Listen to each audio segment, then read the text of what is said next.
Welcome dear students, आप सभी का स्वागत है हमारे यूट्यूब चैनल पे। हमारे पास है क्लास 8 का एनसीईआरटी का ये मैथ है। एक्सरसाइज 13.1 का क्वेश्चन नंबर 6 है।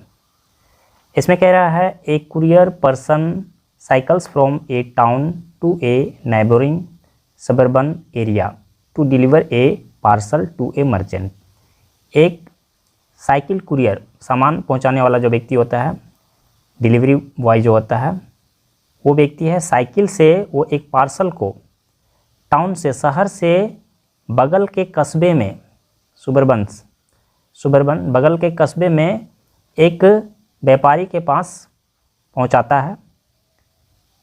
His distance from the town at different times is shown by the following graph. उसके जो डिस्टेंस उसने तय किया तो उसको अलग अलग समय पे कितना डिस्टेंस तय किया वो जो है इस ग्राफ में दिखाया गया है। यहाँ पे ये ग्राफ दिया हुआ है, ठीक है, ये ग्राफ है। स्क्रीन में आपको कम्प्लीटली क्वेश्चन और ग्राफ दिखाई दे रहा होगा। इसमें क्वेश्चन आपको 5 क्वेश्चन दिए गए हैं जो कि इसका जवाब देना है। देखिए यहाँ पे सबसे पहले हम ग्राफ को समझ लेते हैं, ये किस प्रकार से दिया हुआ है। यहाँ पे ये हो गया आपका एक्स एक्सिस, ये एक्स एक्सिस हो गया और ये हो गया वाई एक्सिस। एक्स एक्सिस में आपको दिखाया गया है टाइम, एक्स एक्सिस में टाइम दिखाया गया है, और वाई एक्सिस में आपको दिखाया गया है डिस्टेंस। यहाँ पे लिखा हुआ है डिस्टेंस दिखाया गया, टाइम ऑलरेडी यहाँ पे लिखा हुआ है, टाइम दिखाया गया, ठीक है, डिस्टेंस इन किलोमीटर। तो यहाँ पे 2, 4, 6, 8 इस तरह से वो एक यूनिट, एक जो इसमें बॉक्स जो दिखाया गया तो एक यूनिट हो गया, तो एक यूनिट में आपको 2 किलोमीटर दिखाया गया, इतना डिस्टेंस लिया गया है। यहाँ टाइम जो है 8 AM से वो अपना ट्रैवल जो है स्टार्ट करता है। यहाँ से स्टार्ट हुआ 9, तो इसके दरमियान जो है 1, 2, 3, 4 बॉक्स आ रहा है, मतलब 4 यूनिट इक्वल टू 1 आवर यहाँ पे शो कर रहा है। इतना हो गया। अब जो है इसमें क्वेश्चन पूछ रहा है, ए नंबर में क्या क्वेश्चन पूछ रहा है, what is the scale taken for the time axis. Time axis में ये टाइम यूनिट स्केल जो है वो किस प्रकार से लिया गया है, किस प्रकार से लिया गया है। टाइम एक्स एक्सिस में, टाइम एक्सिस में जो है वो समय दिखाने के लिए किस प्रकार से स्केल लिया गया है। तो यहाँ पे इसका आंसर हम लिखेंगे ए नंबर का। यहाँ पे आप देख रहे हैं किस प्रकार से लिया गया है, 4 units equal to 4 units equal to 1 hour लिया गया है। तो आप इसको देखिए इस तरह से आंसर लिख सकते हैं, द स्केल टेकन, टेकन का स्पेलिंग गलत है, इस सेंटेंस को मैंने ठीक कर दिया है। यहाँ पे आप लिख सकते हैं इसका आंसर में, the scale taken for the time axis is 4 units equal to 1 hour. इस तरह से इसका आंसर दे सकते हैं। मुख्य रूप से आपको ये चीज़ लिखना है, 4 यूनिट्स इक्वल टू 1 आवर। ये जो है आप इतना लंबा अगर सेंटेंस नहीं भी लिखते हैं तो ये चीज़ लिखने से आपको आंसर नंबर आपको मिल जाएगा, ठीक है। ये हो गया। दूसरा नंबर क्वेश्चन जो है इसमें क्या कह रहा है, how much time did the person take for the travel.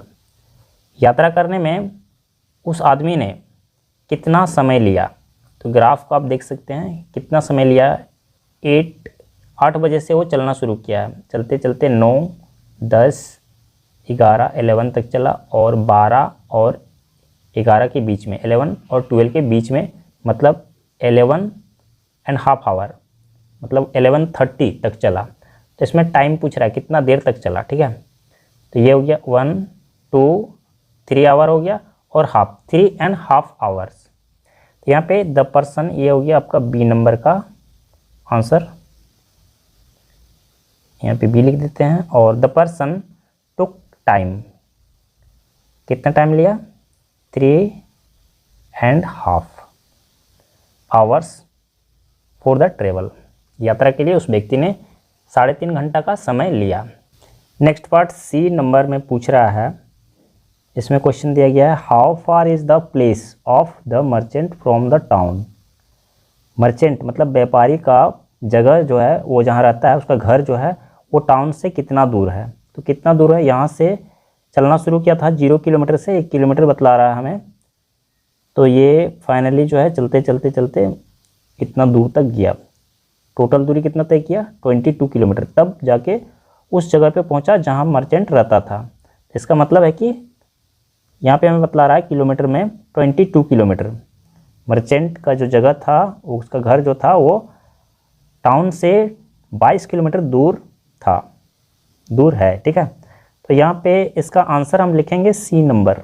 C number यहाँ पे दिया गया है, तो ये आंसर दिया गया है, ठीक है। इस तरह से हमें लिख देना है, the merchant is 22 kilometre far away from the town.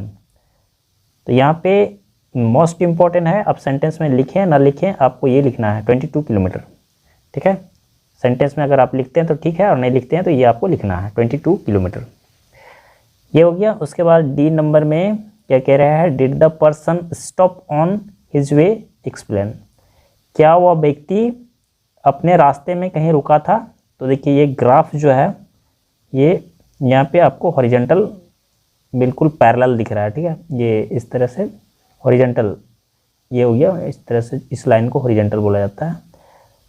तो ये बिल्कुल इक्वल बराबर है, कुछ भी मतलब इस तरह से डिस्टेंस बढ़ते हुए दिखाई नहीं दे रहा है। मतलब है कि इस प्लेस पे वो रुका था, कितना बजे से कितना बजे तक रुका था, 10 AM से लेकर इन दोनों के बीच हाफ आवर, मतलब 10:30 AM तक रुका था वो।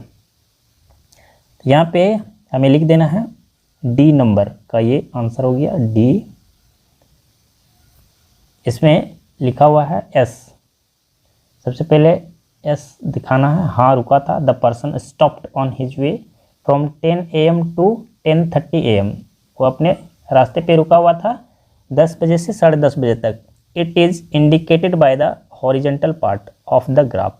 ग्राफ का जो हॉरिजेंटल पार्ट है जो बिल्कुल बराबर बराबर है, तो ये पार्ट हमें बतला रहा है कि वो चलते हुए रास्ते में रुका हुआ था, इतने बजे से इतने बजे तक, 10 AM से 10:30 AM तक रुका हुआ था। कंप्लीट हो गया। एक लास्ट क्वेश्चन है, इसको कर लेते हैं। इसमें कह रहा है during which period did he ride fastest. किस समय के दौरान जो है वो सबसे तेज चला। फास्टेस्ट मतलब सबसे तेज चला। यहाँ पे हमें ग्राफ को देखकर हमें समझना होगा। ये ग्राफ जो है देखिए यहाँ पे 8 बजे से लेकर 9 मतलब 8 बजे से 9 बजे तक 1 घंटे के दरमियान ये कितना चला। यहाँ 0 किलोमीटर से लेके ये चलना शुरू किया, देखिए यहाँ तक चला 9 बजे तक, मतलब है कि 10 किलोमीटर चला, ठीक है। अब 9 बजे से लेके 10 बजे तक, फिर यहाँ से यहाँ 10 तो यहाँ पे पहुँचा 16 किलोमीटर। तो 10 किलोमीटर पहले चल चुका था, 16 किलोमीटर चला 9 बजे से 10 बजे तक, मतलब 6 किलोमीटर चला। 9 से 10 बजे के दरमियान वो 6 किलोमीटर चला, यहाँ 10 किलोमीटर चला। उसके बाद फिर यहाँ से 10:30 से चलना शुरू किया और फिर चला वो यहाँ 10:30 में वो कितना किलोमीटर में था, 16 में, और वहाँ से चला वो 22। तो 16 और 4, 20 और 2, तो 4 to 6, मतलब वो 10:30 से लेके 11:30 1 आवर के दरमियान जो वो 6 किलोमीटर चला। तो यहाँ भी 6 किलोमीटर चला, यहाँ भी 6 किलोमीटर चला। 9 से 10 6 किलोमीटर, और 10:30 से 11:30 तक 6 किलोमीटर, और 8 से 9 आवर के बीच में वो 10 किलोमीटर चला। मतलब सबसे तेज़ जो है वो इसी टाइम में चला। तो इसका आंसर हम इस तरह से लिखेंगे, ई नंबर का। ये अकॉर्डिंग टू द ग्राफ, जैसे कि ग्राफ हमें बतला रहा है, the person travelled fastest during 8 AM to 9 AM। 8 बजे से 9 बजे के बीच में जो है वो इस दरमियान में सबसे तेज़ वो ट्रेवल किया है। तो ये इसका आंसर हो गया। कंप्लीट हो गया क्वेश्चन नंबर 6। नेक्स्ट क्वेश्चन के लिए नेक्स्ट वीडियो पे चलेंगे।